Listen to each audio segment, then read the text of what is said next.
Hi, my name is Vicky Hoy, and today I will be answering a few questions about AWS and my learning experience in this one-way interview. So for the question one, when we use EC2, we basically launching cloud-based virtual machines that we can fully configure to suit a variety of needs, whether it's hosting a website, running computations, or managing its database. EC2 offers several instance families, each optimized for different types of workloads. So first we have general purpose instance like T3 and T4 GIS families. These are balanced in terms of CPU, memory, and network capacity. They are ideal for web servers, development environment, or small to medium-sized applications. Next are compute-optimized instances such as the C5 or C6 series. These are designed for high-performance processing tasks, so if you were working on data processing, scientific calculations, or high-traffic website, this would be the best fit. Then we have memory-optimized instance. For example, the R5 or XY and X2 families. These are built for workloads that require a lot of RAM, such as in-memory database or big data analytics. They have delivered fast access to large datasets. There's also storage optimized instances like the i3 and D2 families. This is useful when dealing with large volumes of data that need high speed read and write access. Common use cases include log processing, data warehousing, or media storage. Finally, we have accelerated compute instance, which includes GPUs, for example, the PNG instance types. These are specialized for tasks like machine learning, model training, AI inference, or 3D rendering and video transcoding.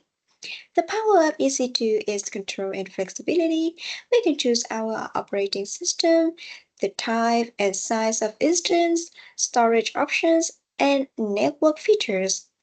Plus, AWS offers different pricing models, the on-demand, reserve, or spot instance. So we can manage our costs based on how long or how often we need the servers. In short, EC2 supports a wide range of use cases by offering customizable server types that scale according to both technical requirements and budget constraints. This flexibility is one of the key reasons EC2 is a core service in cloud computing today. Moving to question 2, to set up CloudFront for an S3 bucket, first I begin by preparing the S3 bucket. I upload the static content, whether it's a website or media access, and configure the bucket permissions. So instead of making the content publicly accessible, I prefer using Origin's access control to ensure that only CloudFront can access the objects. So this gives the content private and avoid exposing the S3 bucket directly to the internet. Once the bucket is ready, I move on to creating a CloudFront distributions. So I choose the S3 bucket as the origins, and CloudFront handles the connections from there.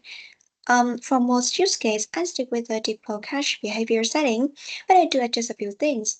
For example, I usually restrict HTTP methods to only get and head, which reduce the potential attack surface and is sufficient for delivering static content. On the security side, I also assess whether the distribution needs protections through AWS WAF.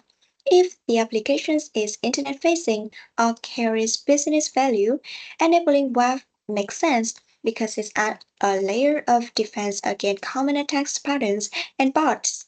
But for low-risk internal tools, I might skip it to keep the setup lightweight.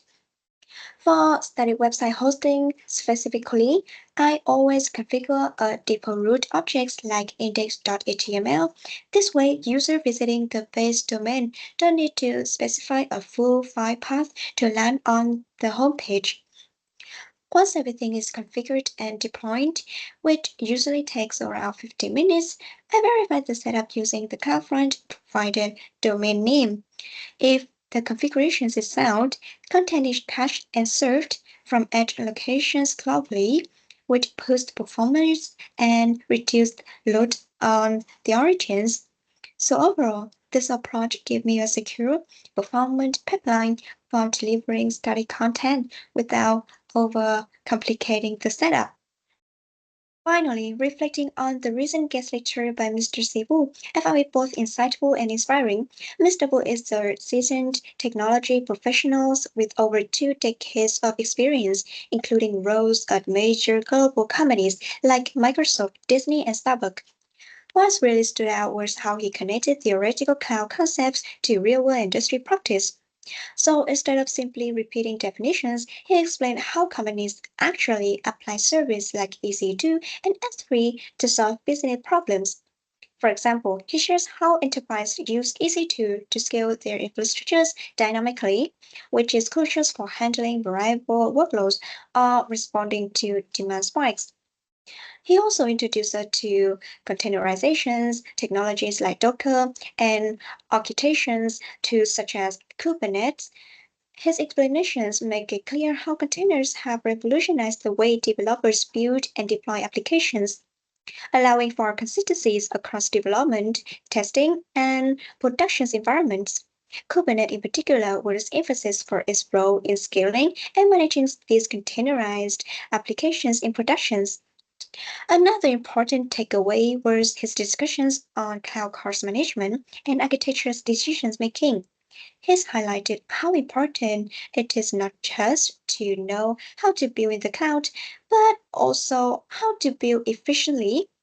That includes automations, using the right service for the right jobs, and continuously learning new tools. Mr. Wu's talk also gave me new appreciation for the evolving role of IT professionals in a cloud-first world. It's no longer just about technical skills. It's about being adaptable, strategic, and able to integrate technologies into business goals. His career journey shows me that curiosity, flexibility, and ongoing upskill are crucial on long-term success in these industries. So, to summarize, Mr. Wu lectures significant deep my understanding of how cloud technologies operate beyond the classroom. It wasn't just informative, it shaped how I view my career. It helped me realize that cloud computing is not just a trend, it is foundational component of the modern tech landscape.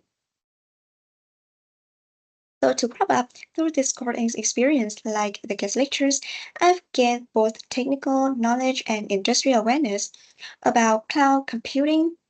I now feel more confident in working with AWS tools like EC2 or S3 or CloudFront, and I have a clearer pictures how these technologies are applied in real-world scenarios. Thank you for listening.